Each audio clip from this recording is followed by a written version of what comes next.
हजरत मौलाना मोहम्मद सलमान शाही कासमी साहब दामत बरकातुहूम के बयानात और मुजाकरात सुनने के लिए दावत ये हक यूट्यूब चैनल को सब्सक्राइब करें। अब मेरे भाई वही खाने काबा को जब बनाए तो फिर क्या हुआ, खाने काबा की दीवारें बन गई, दरवाज़ा लग गया, छत पड़ गई। अब मसला आया हजरे अस्वद को रखने का।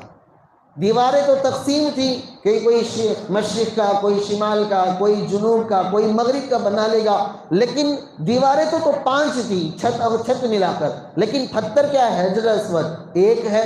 और सारे कबीले कहने लगे कि नहीं नहीं, हजर अस्वद हम रखेंगे। अब सारे कबीले आपस में लड़ने लगे। अरब लोगों की एक जाती सिफत क्या थी, बात बात पर हसीन चढ़ाना। मौका मिला तो बस लड़ेंगे।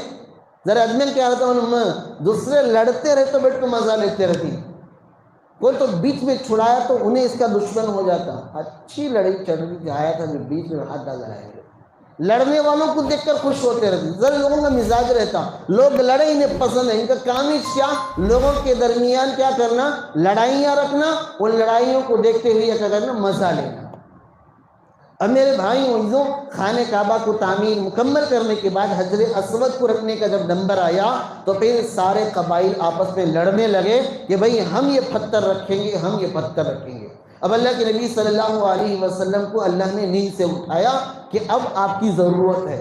जिस वक्त ये लोग खाने काबा की तामीर कर रहे थे सारे नंगे होकर, उस वक्त तो आप आराम करेंगे, लेकिन जिस वक्त इन लोगों को ज़रूरत पड़ेगी अल्लाह उन्हें उठाएगा। तो फिर हजरे अस्वद को रखने का जब नंबर आया, सारे कबीले वाले, सारे खानदान वाले लड़ने लगे, ये काम हम करेंगे। दीवार तो तुम्हें भी बनी, मैं भी बनाई हूँ, इसमें कमाल किया। अब लोग पूछेंगे तुम्हें अलग क्या करें, हजरे अस्वद हमें रखे सो। ये लक़ब पाने के लिए सारे कबाइल आपस में लड़ने लगे। अब सारे कबाइल लड़ने लगे, एक दिन गुजरा, 2 दिन गुजरा, मसला हल नहीं हो रहा। सारे बुढ़े थक को बैठ गए कि आप वक्तावरा समझ रहे नहीं समझ रहे। अब तलवारें एक खींची जाना बाकी था।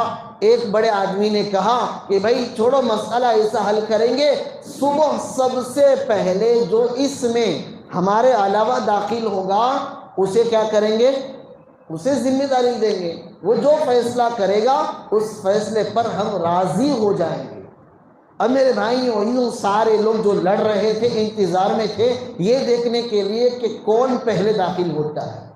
अब देखा तो सबसे पहले जो चेहरा खाने काबा में नजर आया वो मुहम्मदुर रसूलुल्लाह सल्लल्लाहु अलैहि वसल्लम का है।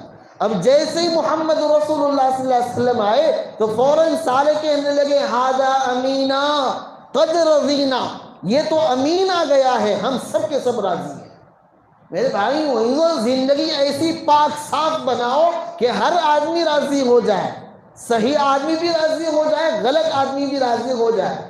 और अल्लाह के रसूल सल्लल्लाहु अलैहि वसल्लम पर राजी हुए तो ये नहीं कहा कि हादा मोहम्मद कद रज़ीना, ये मोहम्मद आ गए हम राजी नहीं, उन्होंने कहा हाजा अमीना, ये तो अमीन है, कद रज़ीना, हम राजी हैं। अब अल्लाह के नबी सल्लल्लाहु अलैहि वसल्लम का लोगों के दरमियान अमीन के लक़ब से मशहूर होना मालूम होता है कि अल्लाह के नबी सल्लल्लाहु अलैहि वसल्लम अमीन, उनके नाम से ज्यादा लोग अमीन के नाम पर पहचानते थे, सादिक के नाम पर पहचानते थे।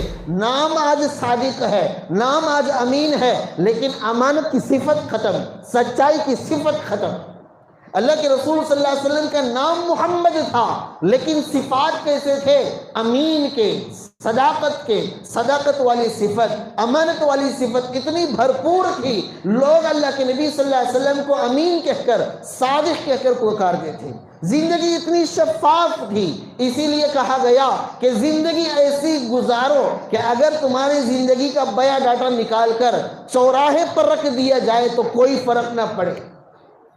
میرے بھائیوں عزیزوں، میری زندگی کیسی گزری ہے، میں کیسے جیتا ہوں، میں کیسے کماتا ہوں، گھر میں کیسے رہتا ہوں، بیوی بچوں کے ساتھ میرا معاملہ کیا ہے، ماں باپ کے ساتھ میرا معاملہ کیا ہے، رشتہ داروں کے ساتھ میرا معاملہ کیا ہے، میرے ساتھ ملنے جلنے والوں کے ساتھ میرا معاملہ کیسا ہے، سچائی پر کتنا چلتا ہوں، صداقت پر کتنا چلتا ہوں، امانت پر کتنا چلتا ہوں۔ اگر میری زندگی اٹھا کر لوگ چوراہے پر رکھ دیں تو پھر مجھے اس چوراہے پر رکھنے کی وجہ سے پریشانی نہ ہو۔ اتنی پاک صاف زندگی ہمیں گزارنا چاہیے۔